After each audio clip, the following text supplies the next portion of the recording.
哎，我这是什么劳碌命，连做梦都要读书考试，还是得赶紧想办法醒过来。还好现在韩硕不会总想着杀我了，那我是不是可以撮合一下他和楚楚了呢？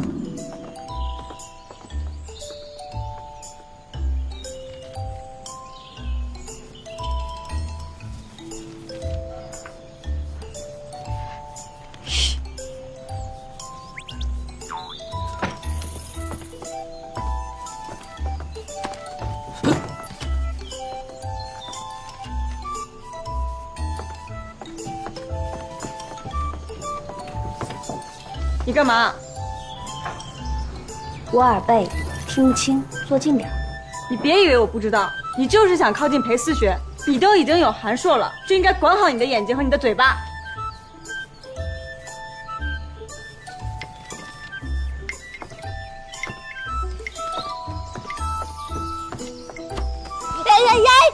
三公主是成了亲的人，最好与外男少接触。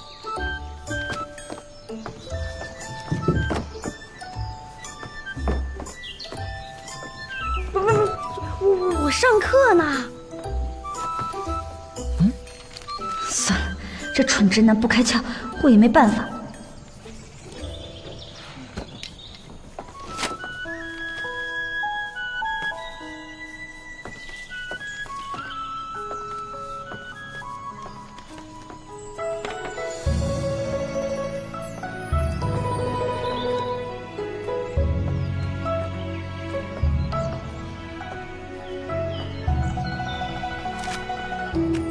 花园城有规定，日后各位郡主都要参与少城主卓考，经过文试、策论2道考验。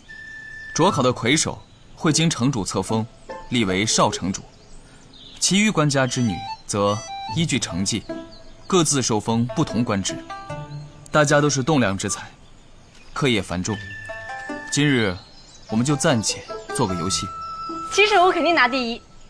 游戏不在5艺之内。君子6艺，礼乐射御书数，何为5艺？抚琴奏乐不过是取悦女人的伎俩，岂能与其他相提并论？今日我们不学经，不论史，对诗。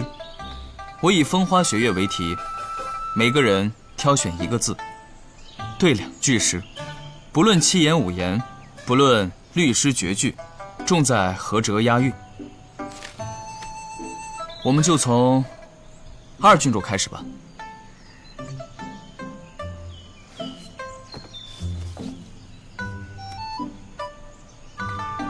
我选风吧。风，吹水撩拨有闻，翻山越岭无痕。2郡主胸中有丘壑，格局开阔。大郡主，到您了。花从无百日红，转瞬即成空。大郡主，凡事有失必有得，不必太过悲观。